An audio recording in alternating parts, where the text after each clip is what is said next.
Nah, seperti biasa, sebelum lanjut video ini, jangan lupa untuk subscribe dan juga nyalakan bel notifikasinya ya.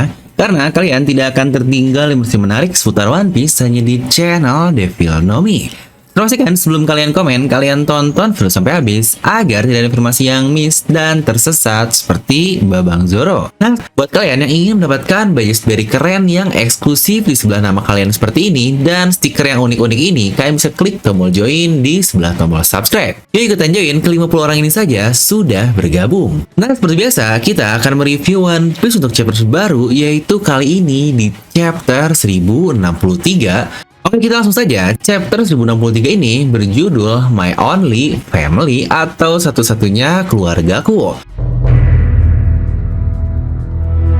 Tema keluarga yang kita lihat langsung di cover story kali ini, di mana Brule yang menangis karena sepertinya Puding Cuan sudah terculik di chapter ini, yang jika kita lihat keadaannya di sini Cracker dalam keadaan membeku dengan gambaran yang wah, ini detail banget sih, yang jujur menurut saya ini epic parah. Seseorang super kuat yang bahkan bisa membuktikan karakter dengan haki yang kuat seperti Cracker ini, sudah jelas dia adalah sosok hebat dan terkenal yang kita tahu juga ya rasanya nggak mungkin lah ya kalau bukan Kuzan yang melakukannya. Terutama dari es dan kekuatannya kayaknya cukup clear ya, ini perbuatan dari Aokiji aka Kuzan. Yang kalau dilihat dari sini kayaknya Cracker nggak benar-benar terluka parah ya, dia ini cuma dibekukan saja dalam keadaan yang pastinya dia melihat Puding adiknya yang sedang dibawa oleh Kuzan tersebut. Makanya posenya seperti itu. Yang rasanya sedih juga ya lihat keadaan anak-anak Big Mom yang sedang kacau balau begini. Yang bahkan Big Mom sendiri kita tidak tahu saat ini kabarnya kayak gimana. Markasnya malah dirusak. Dimana kita masuk ke chapter kali ini, trio bodoh kita yang kekenyangan makan yaitu Luffy, Chopper, dan Bogey. Mana pakai jokes segala lagi. Ini si Vega Pang Astro Boy yang bilang perutnya ikut membesar semua, dan Jinbei bilang, lah perut gua mah aslinya emang kayak gini. Kok bawahnya rasanya happy aja ya ngelihat Vega Pang 6 ini mukanya senyum mulu, dan dia baiklah santuy banget ninggalin orang asing yang ada di labnya kayak gitu. Dimana lagi-lagi seperti yang saya katakan di video lalu, bahwa Oda ini termasuk orang yang sangat detail masalah outfit tiap karakternya. Walau simple, cuma outfit atau pakaian doang yang nggak penting-penting amat, tapi dia selalu mengubahnya dengan sangat-sangat baik sekali, terutama untuk karakter cewek yang outfitnya banyak banget, sudah berbeda-beda. Bahkan yang saya suka adalah karakter cowok seperti Sanji saja, dia ini termasuk tipe orang yang stylish loh, yang outfitnya keren-keren seperti di Pulau Zola atau bahkan di Movie Red pun sangat luar biasa. Nah, ngomong-ngomong tentang outfit, buat kalian juga yang nyari outfit tentang perwan pisan yang wah kece abis, kalian bisa langsung lihat ya toko DNM Dotmans atau bisa langsung follow ke IG-nya. Sekalian iklan ya. Dan untuk desain futuristik kali ini terlihat seperti Mega Man ya, untuk semua pakaian-pakaian yang dipakai oleh Bonnie dan Luffy juga. Jadi inget nih, zaman PS1 namatin Mega Man susahnya. Lanjut di sini pula kita melihat adanya Kuma lagi datang ke tempat mereka. Ya benar, bukan Kuma pasifista biasa ya. Tapi di sini dia Kuma dengan bentukan murni robot. Kalau di sini dengan tulisan Pulici di bajunya. Dimana seperti pasifista sebelumnya, dia mengeluarkan laser dengan alasan dia menyerang karena orang-orang ini mengambil makanan dan pakaian tanpa membayar. Yang ini sebenarnya sangat masuk akal sih alasannya, dan dia pun bahkan seorang polisi juga. Yang walau cukup curiga dengan Atlas yang tadi, tapi rasanya alasan gak bayar aja itu udah cukup membuat mereka dikejar oleh polisi. Dimana Bonnie yang melihat pasifista tersebut hanya terdiam dan akhirnya dia menangis. Wajarlah seseorang yang kesepian kehilangan ayah yang sangat disayangnya, dan ternyata wujud ayahnya malah dijadikan robot seperti itu, pasti tidak bisa berkutik lah.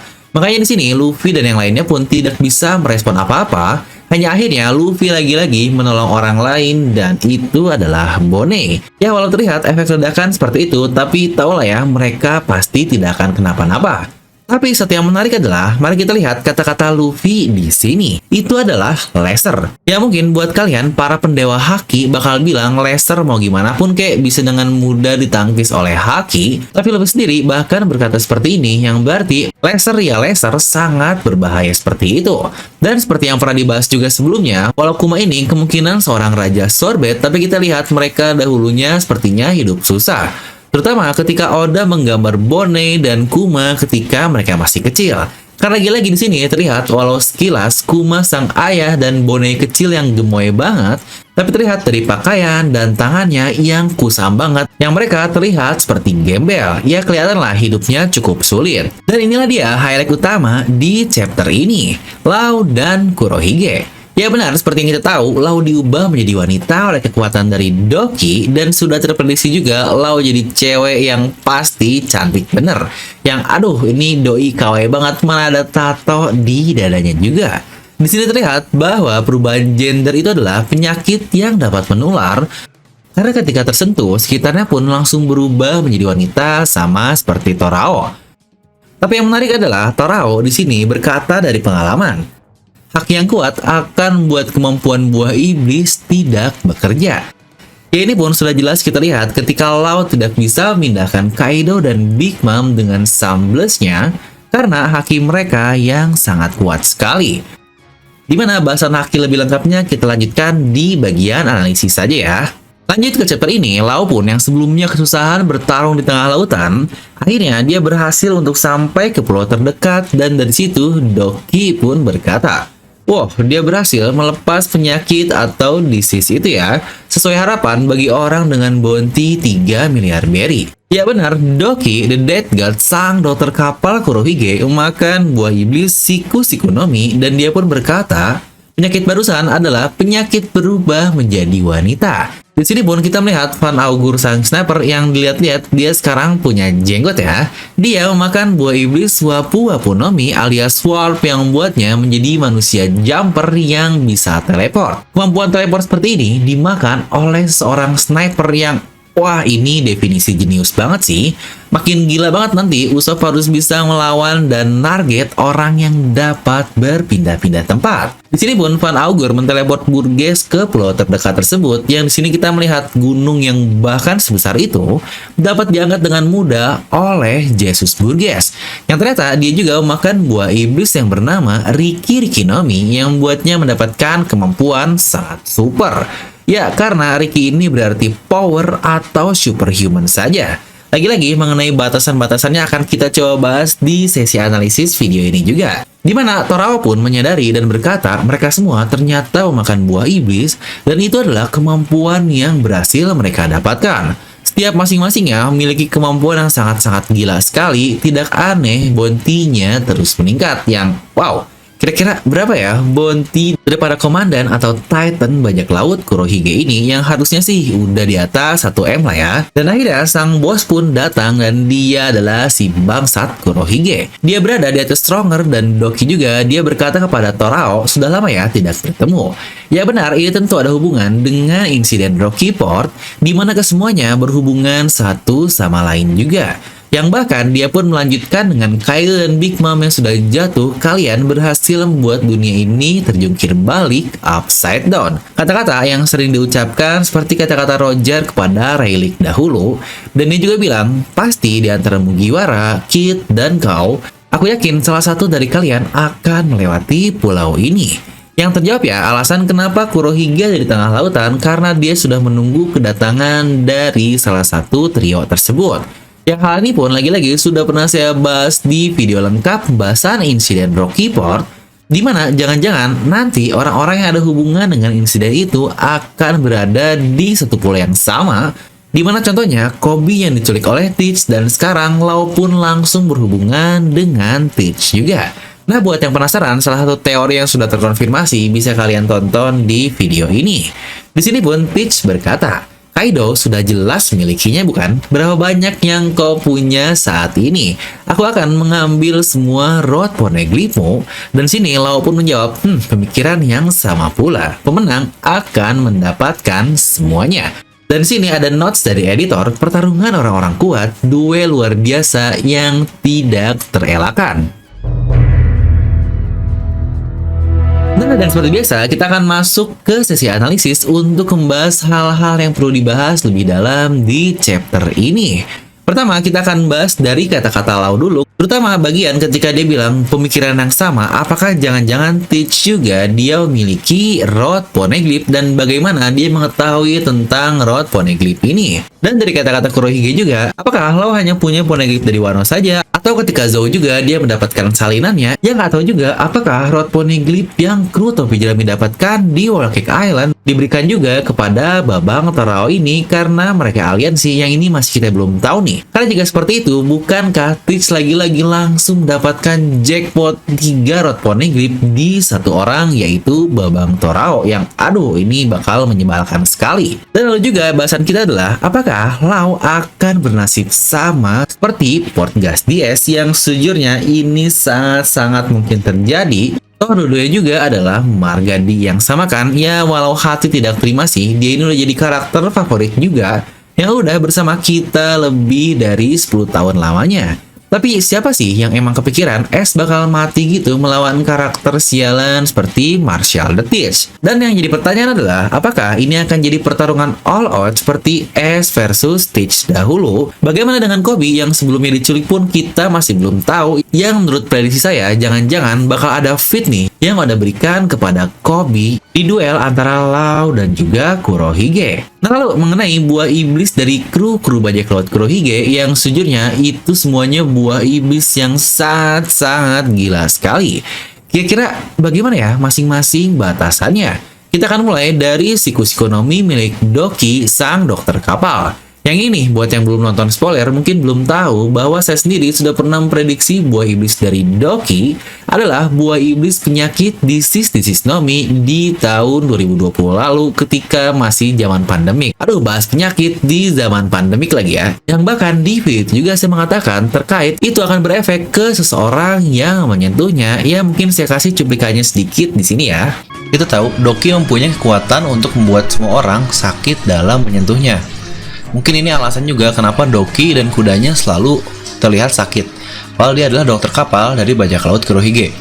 Nah, jadi menurut saya, Doki ini mempunyai buah iblis disease Nomi atau penyakit yang wadah banget kan, terkonfirmasi dengan sangat pas sekali, yang aduh ini cenayang mode on. Nah, mengenai buah iblis ini menurut saya sangat gila sekali. Coba lihat nama penyakitnya yang dia buat, yang kesannya main-main banget, tapi dia bikin itu dengan sangat mudah sekali. The Turn into Woman Disease, yang apa-apaan penyakit yang dibuat-buat seperti itu. Dari namanya aja udah main-main banget, tapi efeknya benar-benar secara serius ya. Yang bahkan penyakit tersebut bisa menular dengan sangat cepat jika tersentuh saja. Ini levelnya udah next dari Quincy, yang gak perlu bikin alat-alat lagi, dia hanya butuh kemampuan buah iblisnya saja. Nah, jika kalian perhatikan dari nama penyakitnya, apakah ingat sesuatu? Ya benar, itu mirip seperti penyakit mainan yang dibuat oleh Usopp dahulu. Aku kena penyakit tidak bisa mendarat di pulau, yang wow. Jangan-jangan kebohongan Usopp ini pasti bakal jadi kenyataan juga bukan? Ini akan menjadi tugas penting bagi Chopper sih, yang harus bisa menyembuhkan berbagai jenis penyakit. Dimana yang gak kebayangnya adalah Doki, dia bisa membuat penyakit yang luar biasa dan menyebar dengan sangat cepat. Koronskui gitu pandemi, wah lu dihujat nih bikin teori Doki tentang penyakit ngasal, terkonfirmasi kan, ayo. Lanjut adalah buah iblis milik Van Augur. Ya benar, kemampuan teleport, apakah dia hanya bisa teleport ke tempat yang dilihat oleh mata saja? Atau bagaimana? Sejujurnya ini menjadi batasan yang sangat penting sekali. Karena kalau dia benar-benar bisa teleport kemanapun, wah ini bakal jadi kemampuan yang sangat gila banget. Teleport aja ke Mary Joyce, Laufey, Rod Poneglyph, dan yang lain-lain. Ya kalau menurut saya batasannya hanya bisa teleport ke tempat yang dia lihat atau setidaknya dia ingat lah. Biar benar-benar kayak movie jumper banget. Tapi kalau kayak Kuma ini bakal cukup OP juga ya. Dia bisa mindahin orang-orang teleport walau dengan kekurangan harus terbang selama 3 hari. Dan lagi-lagi ini akan menjadi tugas besar bagi sang sniper kita yaitu Usopp. Dia tidak hanya harus bisa menarget dengan benar karena lawannya sniper dengan skill yang luar biasa juga, tapi dia juga harus tahu kemana arah pergerakan dari satu karakter ini alias kemana dia akan teleport. Ken Bunsoku Advent sepertinya menjadi satu-satunya kunci untuk bisa mengalahkan Van Augur. Dan yang terakhir adalah Burgess, yang jika kalian perhatikan dari wajahnya kayaknya dia cukup terluka ya di bagian muka pasca bertarung melawan Sabo. Tiki Riki no Mi, kemampuan superhuman yang sangat-sangat ambigu sekali. Yang dari nama Paramecia aja, Paramecia ini udah berarti superhuman, tapi dengan penjelasan hanya power atau kekuatan saja, lagi-lagi apa sih batasan kekuatan ini? Dia ini super kuat, terus kenapa? Kasarnya kayak gini nih. Kalau lawan Torao, dia bisa memotong lawan-lawannya mau sekuat apapun musuhnya, kecuali memang musuhnya hanya mempunyai haki yang lebih kuat saja bukan? Yang ini pun akan nyambung ke bahasan selanjutnya, di mana Law berkata terkait haki yang dapat menetralkan buah iblis di sini. Dan bahkan ini bisa langsung dia praktekkan, efek penyakitnya hilang dan menjadi normal kembali. Yang oke, ini menarik karena penyakit hanya mengubah menjadi cewek. Kalau dia dikasih penyakit yang super parah sampai lumpuh atau apapun, apakah masih bisa dikalahkan dengan haki saja? Dengan ini, seharusnya pertanyaan lama kita pun sudah terjawab ya. Buah iblis yang kemampuannya dapat dinetralkan, kemungkinan hanyalah buah iblis dengan tipe manipulate saja. Ya, untuk Become jelaslah seperti Paramecia bagi Gomu-Gomu yang dulu atau Dustbone tidak memberikan efek apa-apa ke musuhnya. Untuk tipe crit pun tidak, karena menciptakan saja. Dan untuk manipulate seperti Doki lah, Sugar yang memanipulasi musuhnya dan dapat mengubahnya, sepertinya kemampuan itulah yang dapat dinetralkan dengan haki. Yang wajar ya kalau kayak gini, kenapa Kaido bilang hanya haki lah yang bisa menguasai dunia ini, dan itu pun terlihat dari sang Raja Bajak Laut sebelumnya alias Roger. Ya, walau ironisnya tetap aja Kaido kalah dengan kemampuan buah iblis dari Nika. Nah, dan kita masuk ke sesi pendapat yang terima kasih nih buat kalian yang udah nonton sampai bagian ini. Dimana menurut saya ini chapter yang cukup singkat ya, karena banyak double page yang terjadi, jadi ya kerasanya cepat aja. Dimana ini chapter yang menurut saya sangat menarik sekali, timpang banget setengah awal dan setengah akhir.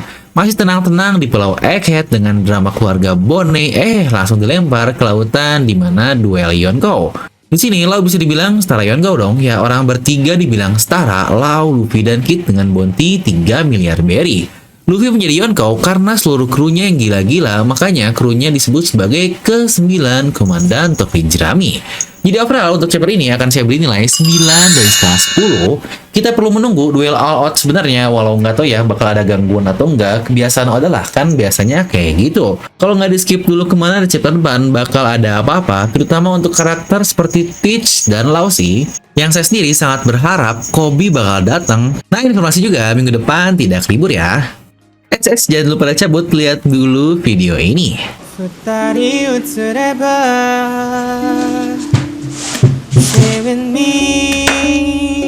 真夜中のドアを叩き帰らないでと泣いた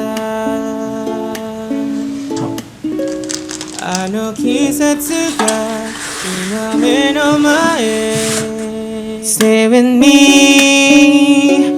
Nah, gimana? Keren banget kan? Ada yang baru nih dari Misfit Society. Desain terbaru Jolly Roger dari Mugiwara Pirates itu kan yang sudah kalian tunggu-tunggu. Sekarang beli kaos di Misfit Society bisa dapat banyak loh. Kamu bisa dapat 4 stiker dan kemasan yang keren-keren ini. Dan untuk kamu yang beli lebih dari 1 akan mendapatkan free gantungan kunci dan diskon Rp10.000. Jangan lupa masih ada free ongkir dan bisa COD juga ya. Sekarang kita hanya menyediakan kaos versi premium saja dengan ketebalan 24S. Dan tersedia warna hitam dan putih juga, dimana untuk ukuran dari S sampai 3XL. Jadi buat nyari kaos jumbo di kami juga sudah ada. Yuk segera check out di link deskripsi ya, terbatas hanya untuk 150 pembeli saja. Nah, jadi itu untuk video kali ini. Kalian bisa langsung tuliskan pendapat kalian di kolom komentar di bawah. Dan seperti biasa, semoga kalian terhibur dengan video ini. Like aja kalian suka, dislike aja kalau nggak suka. Jangan lupa untuk subscribe dan juga share ke teman kalian. Gue udah pamit, and I'll see you guys next time.